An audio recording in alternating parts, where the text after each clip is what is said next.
Guys, in this section, in this video tutorial, I will show you how you can play the video using React Native with the help of video library from Expo, and also how you can cache this video by using the Expo file system.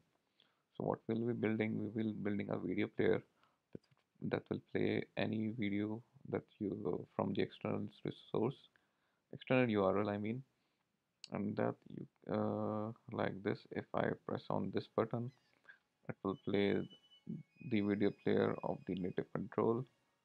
We have all the native control from the video player of your OS. Like we have this mute button. We can also see this in full screen mode like this. That's the native video player of the OS. And if we want to cache this video, we can do it by easily by simple as easy by tapping on this download button. And first thing, it will show the total size of the this file, and then it will show the downloading process.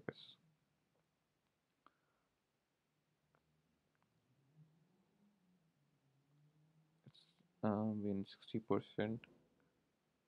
Now it's 80% almost. When it's 100% completed, the status of this button will be downloaded.